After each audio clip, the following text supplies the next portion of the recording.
ver mais próximo dos originais. Aí eu fiquei feliz quando eu descobri que a palavra homilia da língua grega significa diálogo. Quando na missa, depois a gente ouvir a leitura bíblica, o salmo, outra leitura do Novo Testamento e o Evangelho, é o momento de se fazer homilia, quer dizer, dialogar sobre a nossa vida, sobre a nossa realidade, a partir da luz dos textos bíblicos. Não é momento para se fazer sermão, e sermão é bem diferente, não é? Sermão é quando o padre fecha a cara e fica com o dedo assim, né?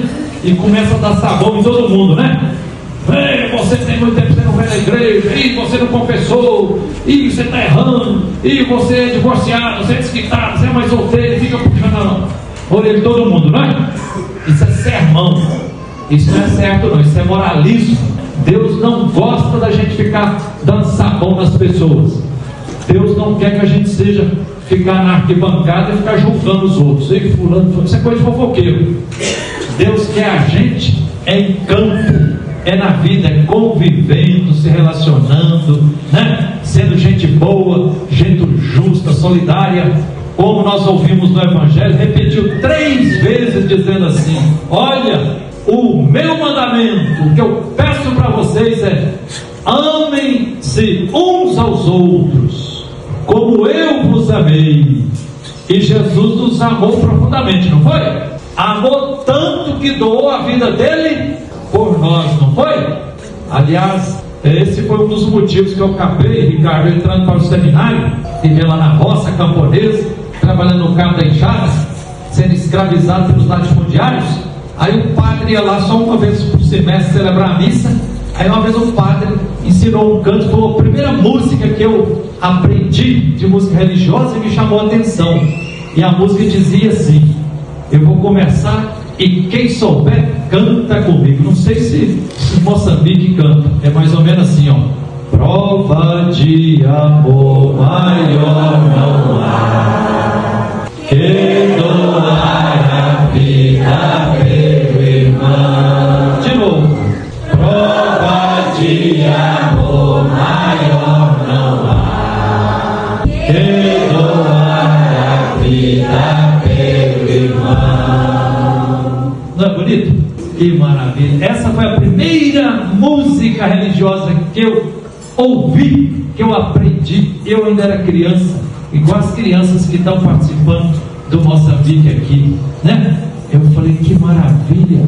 Prova de amor maior não há que doar a vida pelos outros. Aí isso, opa, então eu não vou ser capitalista não. Eu vou entrar no seminário e vou dedicar minha vida a cuidar do povo. Isso me animou.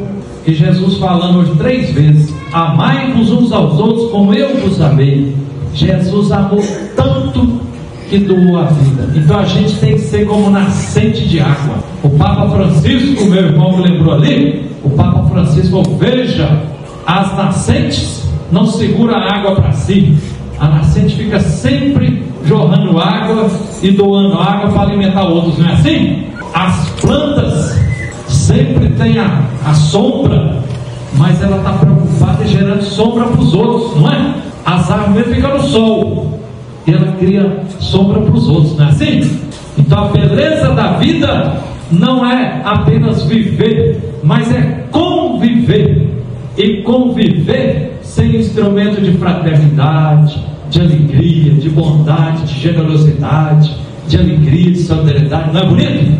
Né? O papai e a mamãe, eu gostava demais, me ensinou muito, porque o papai morreu com 59 anos de idade, pegou a tal de doença de Chagas, né? Aí o coração ficou fraco. E a mamãe, depois de 6 anos de Alzheimer, 72, mas o papai e a mamãe chegou a ser padrinho e madrinha de mais de 400 crianças, ou padrinho de casamento, porque eles viviam fazendo o bem para os outros. Isso é que Jesus pede de nós. Só que amar o próximo, amar uns aos outros como Jesus nos amou. Eu aprendi uma coisa também, tem um pernambucano chamado Paulo Freire, foi perseguido pela ditadura militar, mas é um grande pedagogo, e ele é o pai da pedagogia da libertação. E aí eu aprendi, o Paulo Freire falava assim: olha, Jesus nos mandou amarmos uns aos outros como Ele nos amou. Devemos amar todas as pessoas, amar a natureza, mas não podemos e nem devemos amar todo mundo da mesma forma.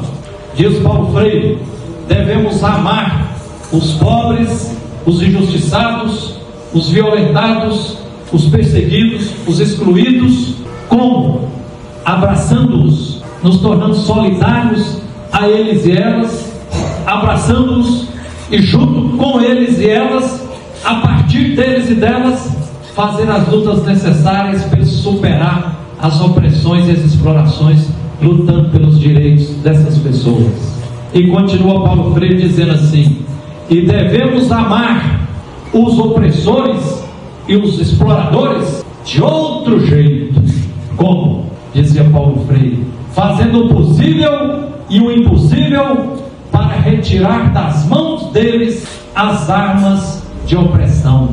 Então, a gente não pode amar o sem terra e o latifundiário e o dono do agronegócio do mesmo jeito. A gente tem que amar o sem terra, ser solidário com eles, e a gente tem que amar os latifundiários poderosos, chutando na canela deles para tomar as armas que eles estão explorando. E o latifúndio, o tanto de terras que eles juntou, é a opressão.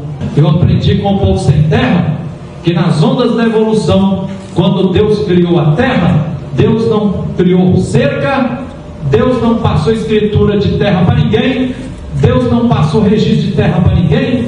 A terra pertence a Deus e nós devemos ser apenas cuidadores, jardineiros do universo. E o verdadeiro é posse. Toda pessoa, toda família, como dizia o Papa Francisco, que nosso irmão lembrou muito bem, dizia: não pode ter uma família sem terra, nenhuma família sem terra, nenhum trabalhador sem seus direitos e nenhum sem teto sem sua moradia. Todos nós temos esses direitos básicos elementares.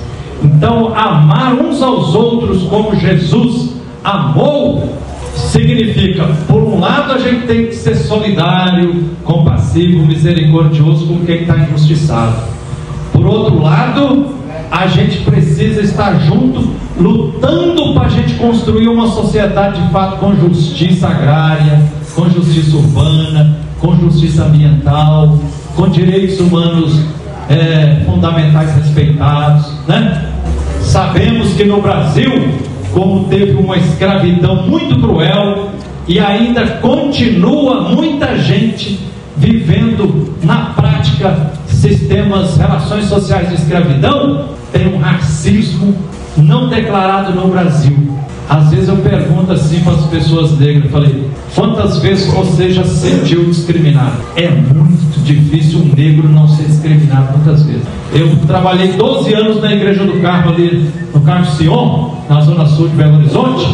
Toda semana, durante uns 7 anos, eu subia o aglomerado da Serra, ia lá na Rádio Favela para meia hora lá comentar as lutas por direitos da semana.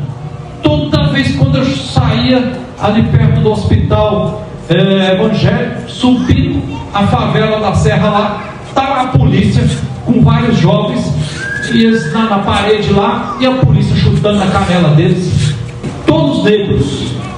Aí eu pensei, e eu branco, e eu pensei comigo assim.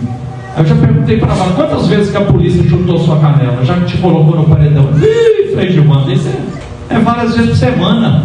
Eu pensei comigo: se eu fosse negro, se a polícia fizesse desaforo comigo, eu não ia, esse trem não ia terminar bem, não. Eu ia perder a cabeça e eu ia. Então, assim, violência gera violência. Então, a gente, por amor ao próximo, como Jesus nos pede, a gente tem que lutar para superar o racismo no Brasil. Tem racismo das instituições, tem racismo estrutural, tem racismo não confessado, tem homofobia, tem muita gente no Brasil que tem orientação homoafetiva. A gente tem que respeitar e acolher. Traga a bandeira de luta, deixa a bandeira cantar. Essa é a nossa conduta, vamos se unir pra mudar. Traga a bandeira de luta.